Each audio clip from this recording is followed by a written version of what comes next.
अगदी थोड्याच वेळामध्ये हा कार्यक्रम या ठिकाणी संपन्न होणार आहे। जास्त वेळ घेणार नाही कारण भगिनींना घरी जाण्याची ओढ लागलेली आम्हाला कल्पना आहे। कारण आम्ही समजतो हिंदू धर्मामध्ये सर्व शुभ कार्याच्या अगोदर ज्या ईश्वराची पूजा केली जाते त्या गणरायाच्या चरणी नतमस्तक होतोय। महाराष्ट्राची कुलस्वामिनी आई तुळजा भवानी मातेला वंदन करतो। राजमाता आणि राष्ट्रमाता म्हणून ज्यांना गौरवलं गेलं त्या आई जिजाऊ माँसाहेब यांच्या पवित्र स्मृतीला वंदन करतोय। निश्चयाचा महामेरू बहुत जनांचे आधारू अखंड स्थितीचा निर्धार श्रीमंत योगी जाणता राजा राजाधिराज राजे शिवछत्रपती महाराज यांनाही वंदन करतोय। सिंहाच्या जबड्यात घालून हात मोजितो दात जात ही मराठ्यांची ज्यांना धर्मवीर ही पदवी बहाल करण्यात आली ते शूरवीर संभाजी महाराज यांच्याही पवित्र स्मृतीला वंदन करतो। भारतीय घटनेचे शिल्पकार महामानव डॉक्टर बाबासाहेब आंबेडकर यांना वंदन करतोय। मराठी मनाचे मानवविलो हिंदू हृदय सम्राट आदरणीय सरसेनापती बाळासाहेब ठाकरे धर्मवीर आनंद दिघे साहेब यांच्या पवित्र स्मृतीला वंदन करतो। महाराष्ट्र राज्याचे मुख्यमंत्री आदरणीय देवेंद्रजी फडणवीस साहेब आणि उपमुख्यमंत्री आदरणीय एकनाथ शिंदे साहेब उपमुख्यमंत्री अजितदादा ज्यांचा आज एकच महिना आपल्यातून निघून गेले। एक महिना झाला ना, 26 डिसेंबरला म्हणजे एकच महिना झाला आणि या एक महिन्यामध्ये भव्य दिव्य ज्यांच्या नावाची कमान आणि त्याचा आज उद्घाटन सोहळा आम्ही करून आलो ते आपल्या या गावचे सुपुत्र माझी या गावचे सरपंच त्यानंतर पंचायत समितीचे सभापती स्वर्गीय प्रमोद केशव ठाकूर यांना आपल्या सगळ्यांच्या वतीने मी भावपूर्ण श्रद्धांजली अर्पण करतो आदरांजली अर्पण करतो।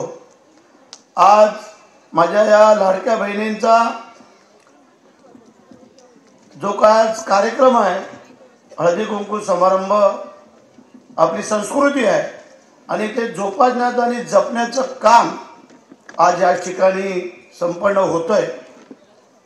या कार्यक्रमाला उपस्थित असलेल्या आणि ज्यांच्या शुभ हस्ते या प्रवेशद्वाराचं उद्घाटन झालं ते विधिमंडळातील माझे सहकारी आणि सध्या एक हाती बॅटिंग जे सध्या चालवत आहे ते सन्माननीय आपले आमदार महेंद्र शेठ दळवी त्याचप्रमाणे आमच्या वहिनी मनशीताई दळवी त्याचप्रमाणे आमचे सहकारी मित्र ॲडव्होकेट महेशजी मोहिते त्याचप्रमाणे आमचे दीपकजी रानवडे त्याचप्रमाणे आमचे महेंद्र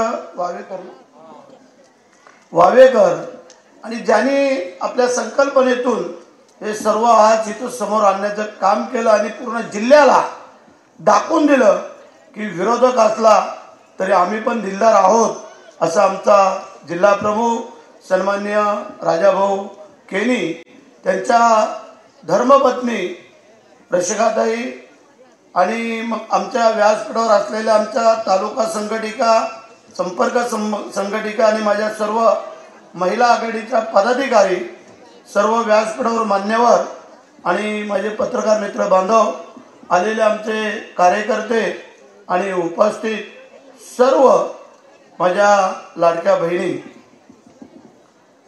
खरं म्हणजे तिघांनी आपण बॅटिंग करून टाकलेली आहे। मला तसं काही शिल्लक नाही ठेवलेलं आणि आम्ही पण आता त्यांच्यावर काही जास्त बोलणार नाही। बोलणारे तुम्ही त्यात पण महेश तुझा पण अनुभव सांगितला राजाभाऊनी पण सांगितला आणि जास्त वटवट हा आमदार करत होता।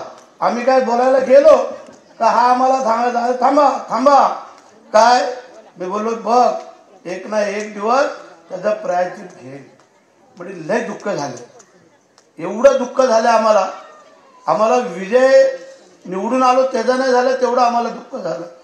ज्या माणसासाठी आम्ही रक्ताचं पाणी केलं तन मन धन आम्ही सर्वस्वपणाला लावून या महाराष्ट्रात एकमेव सीट निवडून आणण्याचं काम हे आम्ही मंडळींनी केलं आणि ते जर विसरत असतील त्याच्यापेक्षा दुसरं काय असू शकतं.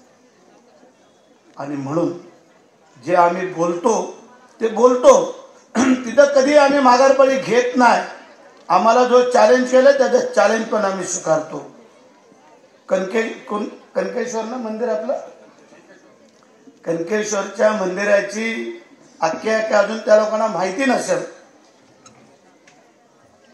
तर तशी जर तयारी असेल तर महेंद्र शेठ, राजाभाऊ आणि महेश आमची तयारी.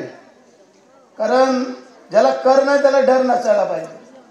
आम्ही आज आव्हान देतो, जर आमच्या हातून जर एक जरी चूक झाली असली खासदारकीच्या वेळेला, आज माझ्या या लाडक्या बहिणींच्या समोर सांगतो, मंत्री पदासहित जर राजीनामा नाही दिला तर 2 बापाचा हा माझा चॅलेंज आहे. त्यांनी सांगितलेत ना आमच्या चुका, त्यांनी दाखवून द्यावी एक तरी चूक. आम्ही उगाच बोलत नाही. आम्ही छत्रपती शिवाजी महाराज यांच्या भूमीतले मावळे आहोत. आम्ही कावळे नाही आहेत की हाकले उडून गेलेत. आम्ही मावळे आहोत. आणि म्हणून आज ज्या माझ्या भगिनी आलेल्या आहेत, सर्व कार्यकर्ते आलेले आहेत, त्या आपल्या स्वर्गीय प्रमोद केशव ठाकूर यांच्या कमानींचं उद्घाटन झालेलं आहे. त्यांची पूर्वपीठिका वावेकर तुम्ही सगळ्यांनी काय माहिती, आम्हाला काय तेवढी नव्हती, फक्त थोडी तोंड ओळख होती, जिल्ह्यामध्ये येत होतो त्यावेळेला. आणि ठीक आहे, शेवटी विधी लिखित आहे तो कोण टाळू शकत नाही आहे. तुम्ही किती कसले काही प्रयत्न केले, जे विधी लिखित आहे तो नाही कोण टाळू शकत. त्याच्या तिथं लिहिलेलं आहे आणि त्याप्रमाणे त्यांचं आयुष्य होतं, तेवढं त्यांचं जगणं झालं. परंतु ज्यांचे तुम्ही उल्लेख केला की ज्यांच्यासाठी त्याने आयुष्य घालवलं, शेवटच्या क्षणाला जर अशा माणसाची अवस्था होत असेल तर मग तुमची काय अवस्था होईल ते आज मी त्याला सांगून जातो. म्हणजे आम्ही साधा जरी कार्यकर्ता असलो ना, सामान्यातला सामान्य, तरी त्याला आम्ही डावळून जात नाही. त्याला सामोरं घेऊन विचारतो काय काम आहे, कशाला आलास, काय तुझे आहे. आम्ही असे फाट्या मारून जात नाही. आणि जर असे जर प्रमोद ठाकूर सारखे जर माणसं जर आम्हाला जर मिळाले असते ना, आम्ही त्याचं सोनं करून टाकला. काय आहे राजकारणात एवढे पैसे येतात जातात निवडणुकीला. अरे अशा सारख्या कार्यकर्त्याचं जर तुम्ही थोडं जरी सांत्वन केलं असतात ना, तरी आज तुम्हाला लोकांनी सांगितलं असतं. परंतु राजा, हे जे प्रमोदचं जे काम कार्य हे तुम्ही जे का आता पुढं आणून जे सगळ्या विरोधकांना दाखवून दिलंय की आम्ही विरोधक असताना पण आमच्या विरोधकाच्या नावाचं ते कायमचं जो येणारा जाणारा तो वाटचाल, हे गेट कोणाच्या नावाचं आहे. तुम्हाला आतमध्ये का आम्ही सगळे येऊ शकत नव्हतो, परंतु जाता येताना गाडीने प्रमोद केशव ठाकूर त्यांच्या नावाचं हे गेट, आणि त्यावेळेला मग लोकांना लक्षात राहील. आणि म्हणून राजा, तुला जेवढं धन्यवाद देऊ, तुला तुझ्या पत्नीला तेवढं अपूर्ण राहतील. परंतु आयुष्यात येऊन एक चांगलं काम केलं.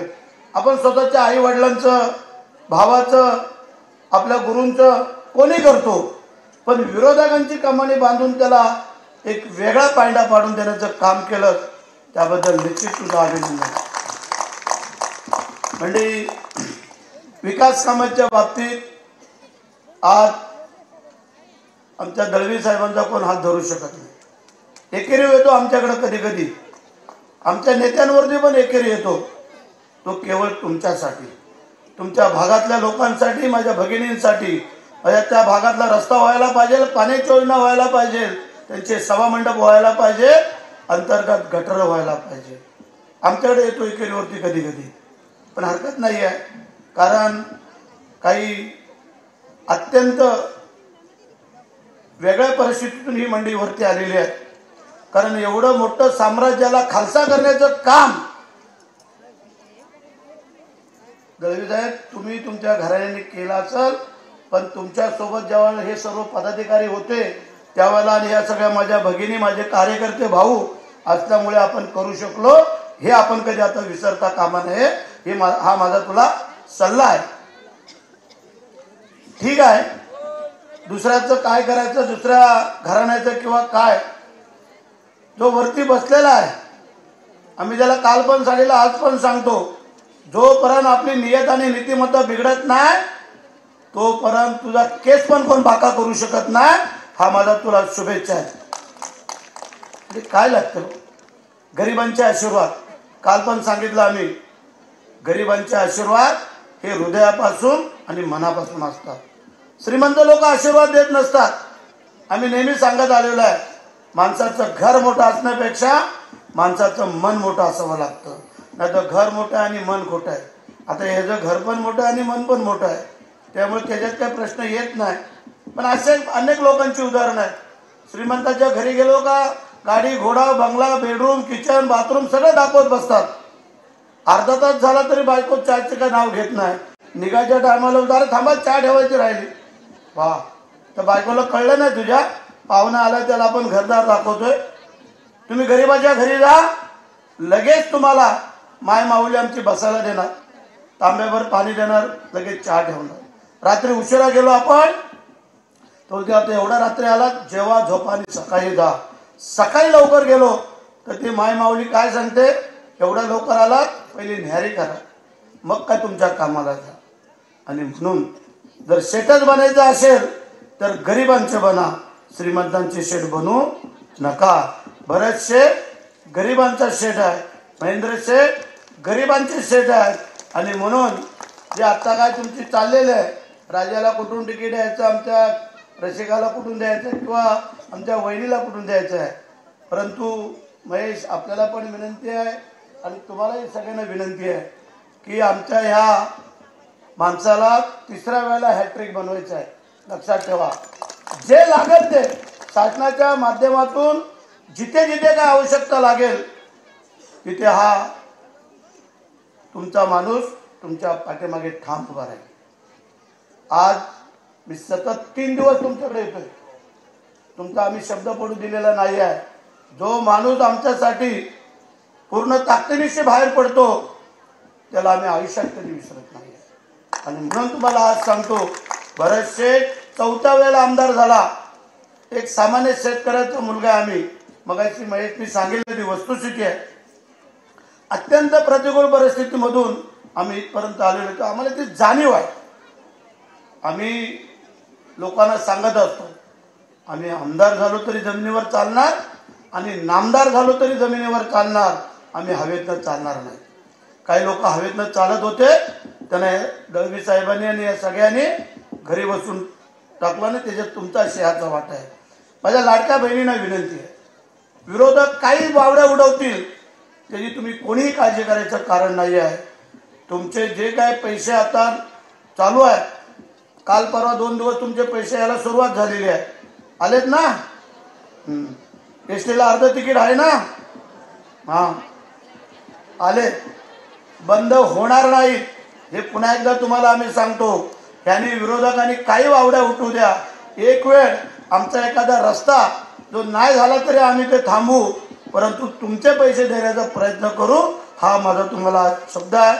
मी पुन्हा एकदा आपल्या सगळ्या मंडळींना मनापासून धन्यवाद देतो, अभिनंदन करतो.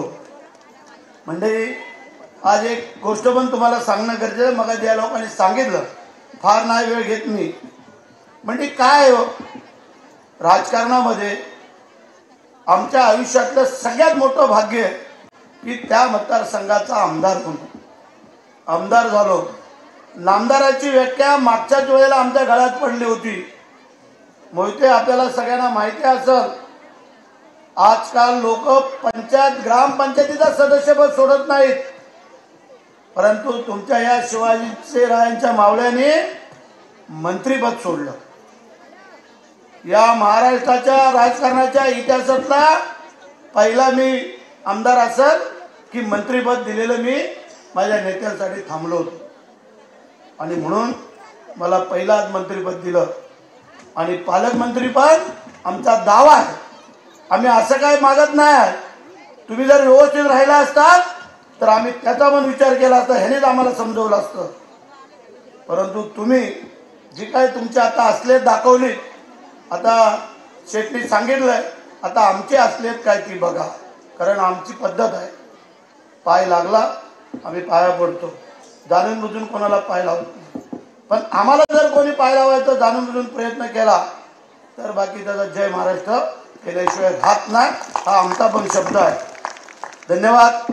तुम्हाला माझ्या लाडक्या बहिणीला थोडं जास्त थांबायला लागलं, परंतु त्याची काळजी करायचं कारण नाही आहे. कुठलाही काही प्रसंग असू द्या, या आमच्या सगळ्या रणरागिणी त्या तुमच्या पाठीमागं असतील.